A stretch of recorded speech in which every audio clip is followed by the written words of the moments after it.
बिस्मिल्लाहिर्रहमानिर्रहीम अस्सलाम वालेकुम। How are you students? I hope you'd be fine. हमने लास्ट वीडियो में पेज नंबर 162 के ऊपर एंड ऑफ ईयर रिवीजन का क्वेश्चंस किए थे। आज हम पेज नंबर 163 के ऊपर क्वेश्चंस कर रहे हैं, क्वेश्चन नंबर 33 और 34। तो वीडियो एंड तक देखिएगा, स्किप मत कीजिएगा, इसमें आपके लिए काफ़ी इंपॉर्टेंट चीज़ें हैं। ठीक है, यहाँ पर हमारे पास कहा जा रहा है ABC and CDE are triangles. आप देख भी सकते हैं ABC और CDE हमारे पास दो ट्राइंगल्स हैं, जिसमें हमारे पास दो लाइंस एक पॉइंट पर मीट करी है, दोनों स्ट्रेट लाइंस हैं।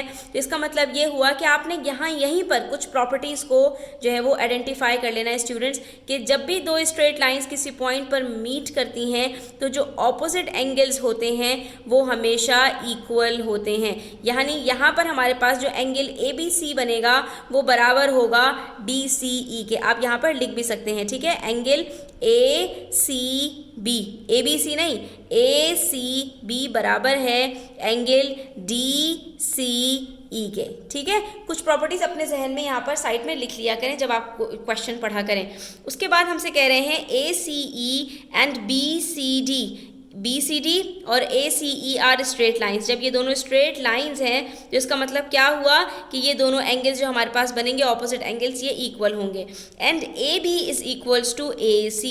यहाँ पर इन्होंने हमें मजीद एक बात बताई कि भाई ये जो AB है ये AC के बराबर है। इसका मतलब ये हुआ कि हमारे पास ये जो दो ऑपोजिट एंगल्स बनेंगे ये भी आपस में इक्वल होंगे।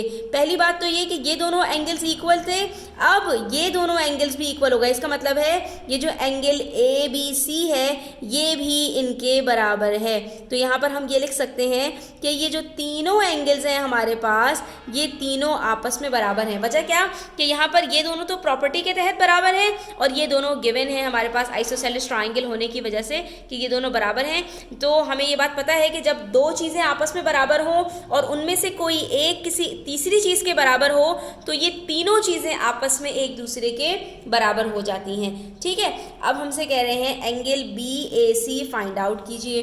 तो हम पहले तो ये देखें कि BAC कौन सा एंगल है। तो हमारे पास ये BAC ये वाला एंगल है जो हमसे कहा गया है कि हमें फाइंड आउट करना है। तो अगर हमें इन तीनों में से कोई एक एंगल भी पता चल जाएगा स्टूडेंट्स, तो हमने सिंपली क्या करना होगा कि हमने इन दोनों एंगल्स को ऐड करना होगा और उसके बाद 180 में से सब्ट्रैक्ट करेंगे तो ये एंगल BAC हमें पता चल जाएगा। तो हम ज़रा कोशिश करते हैं। अब ये दोनों एंगल्स तो हमें पता नहीं चल सकते, हाँ अलबत्ता ये वाला एंगल हमें इस ट्रायंगल से पता चल सकता है। क्यों? क्योंकि यहाँ पर एक 90 डिग्रीज का एंगल है और दूसरा ट्रायंगल का एंगल हमारे पास यहाँ पर ऑलरेडी गिवन है। तो यहाँ पर हम एंगल DCE निकाल सकते हैं। कैसे? हम सिंपल 90 डिग्रीज में से 26 को माइनस कर देंगे, क्योंकि पहला वाला तो हमारे पास 90 डिग्री ऑलरेडी है तो बाकी बचा 90, इन दोनों का सम 90 होगा।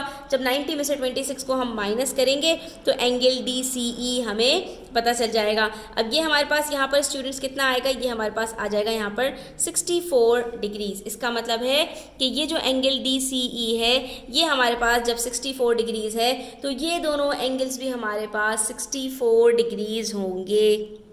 अब यहाँ पर क्वेश्चन करते हुए स्टूडेंट्स आप ये मेंशन करेंगे कि ये जो एंगल ACB है हमारे पास ये इसके बराबर क्यों है?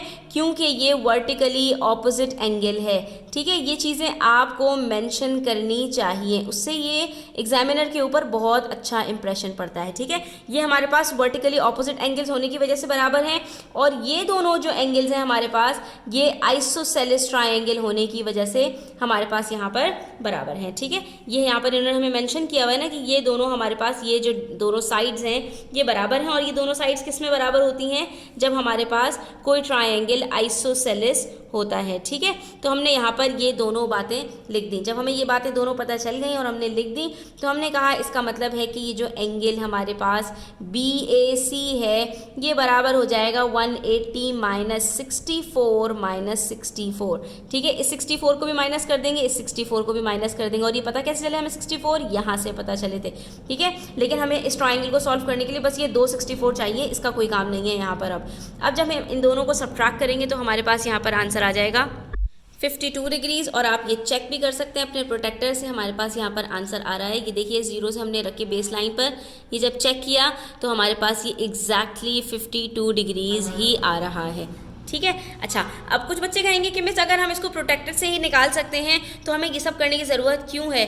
ये ज़रूरत आपको इसलिए है क्योंकि यहाँ पर इन्होंने आपको प्रोटेक्टर के बगैर ट्रायंगल के एंगल्स को प्रॉपर्टीज़ के तहत निकालने के लिए कहा है, इसलिए आपको इसकी ज़रूरत यहाँ पर सिर्फ चेक करने के लिए है, उसके अलावा आपको यहाँ पर प्रोटेक्टर का कोई काम नहीं है। अब यहाँ पर हमारे पास क्वेश्चन नंबर 34 में कह रहे हैं ABC is an equilateral triangle. ठीक है, ये जो पूरा बड़ा सा ट्राइंगल है ना, ये इक्विलेटरल ट्राइंगल है in which AD is equals to AE। अब यहाँ पर इन्होंने दो लाइंस मजीद खींच दी और कह दिया कि भाई ये दोनों हैं भी बराबर, यानी कि मजीद इसमें एक ट्राइंगल बन रहा है ADE, जो कि हमारे पास एक आइसोसेलेस ट्राइंगल है। पहले से एक ट्राइंगल था जो कि इक्विलेटरल था, यानी कि ये तीनों साइड्स हमारे पास बराबर थी। अब ये जो मजीद एक अंदर ट्राइंगल बनाया है तो इसके अंदर ये दो हमारे पास साइड्स बराबर हैं। उसके बाद हमसे कह रहे हैं एंगल DAE, यानी ये वाला जो एंगल है हमारे पास ये कितना है 20 डिग्रीज है। तो क्या हम इन दोनों एंगल्स को निकाल सकते हैं? जी हाँ, हम इन दोनों एंगल्स को निकाल सकते हैं। उसके बाद हमसे कह रहे हैं एंगल AEC निकाल कर दे दीजिए, यानी ये वाला जो एंगल है ना ये हमें यहाँ पर कैलकुलेट करना है। तो अगर हमें ये वाला एंगल पता चल जाए स्टूडेंट्स तो हम बड़ी आसानी से ये वाला एंगल कैलकुलेट कर लेंगे। और ये वाला एंगल कैलकुलेट करने के लिए हमें क्या करना पड़ेगा? हम सिंपली यहाँ पर जो हमें एंगल दिया हुआ है यहाँ पर ये हमें पता है 20 डिग्रीज है, तो हम इसको 180 में से माइनस करेंगे और जो बाकी बचेगा उसको 2 से डिवाइड कर देंगे, क्योंकि ये दोनों तो हैं ही बराबर। ठीक है, और ये देखिए हमारे पास दो स्टेप्स में निकल आया। हमने कहा एंगल ADE और DEA दोनों बराबर हैं, तो एंगल DEA निकालने के लिए हमने सिंपली क्या किया, 180 में से इस 20 को माइनस किया, हमारे पास आंसर आया 160। अब 160 को हमने दोनों में इक्वली डिवाइड कर दिया, यानी इसको 2 से डिवाइड कर दिया, तो हमें पता चल गया कि ये भी 80 डिग्रीज है और ये भी 80 डिग्रीज है, ये दोनों सेम थे ना स्टूडेंट्स। तो हमारे पास यहाँ पर ये जो ट्राइंगल है ये कंप्लीट हो गया। ठीक है, आप यहाँ पर चेक भी कर सकते हैं कि ये हमारा आंसर ठीक आया है या नहीं। तो हमने यहाँ पर इसको रख के चेक कर लिया और आप ये देख सकते हैं कि ये हमारे पास एग्जैक्टली 80 डिग्रीज ही आ रहा है। ठीक है, ये 0 से हमने स्टार्ट किया तो ये हमारे पास 80 डिग्रीज आ रहा है, इसका मतलब ये हमारा बिल्कुल ठीक है। तो जब ये हमारे पास 80 डिग्रीज आ गया तो स्ट्रेट लाइन के ऊपर ये एंगल AEC कितना होगा? वेरी सिंपल, ये AEC हमारे पास यहाँ पर बराबर हो जाएगा 180 minus 80 degrees, that is 100 degrees. इसका मतलब है ये हमारे पास 100 डिग्रीज है, कुछ भी मसले वाली बात इसमें हमारे पास यहाँ पर नहीं है स्टूडेंट्स। और हमारा यहाँ पर क्वेश्चन नंबर 34 कंप्लीट हो गया है। ठीक है, इसका मतलब है यहाँ पर हमारे पास 100 डिग्रीज बड़ी आसानी से आ गया। अच्छा, एक चीज़ और भी है स्टूडेंट्स की, हमारे पास पूरा एक इक्विलेटरल ट्राइंगल था, इसका मतलब है ये भी हमारे पास पूरा 60 डिग्रीज था, ये भी हमारे पास 60 डिग्रीज था और ये भी हमारे पास 60 डिग्रीज था। तो अगर हमें ये वाला एंगल पता चल जाए स्टूडेंट्स तो भी हम यहाँ से ये वाला एंगल निकाल सकते थे। कैसे? क्योंकि यहाँ पर हमारे पास ये 60 डिग्रीज गिवन है। और ये हम कैसे निकाल सकते थे स्टूडेंट्स कि ये आप देख सकते हैं कि जब ये आइसोसेलेस ट्राइंगल बना है तो इसका मतलब है कि यहाँ से जो डिस्टेंस है और यहाँ से जो डिस्टेंस है वो भी बिल्कुल बराबर होगा। तो 60 में से 20 माइनस करेंगे अगर आप तो आंसर 40 आता है। 40 को डिवाइड कर दीजिए 2 से तो ये भी 20 डिग्रीज बनेगा और ये भी 20 डिग्रीज बनेगा। ठीक है, कॉमन सेंस की बात है ये। ठीक है, आपको इस तरह करने की ज़रूरत नहीं है, लेकिन मैं आपको बता रही हूँ कि इस तरह भी आप कर सकते हैं।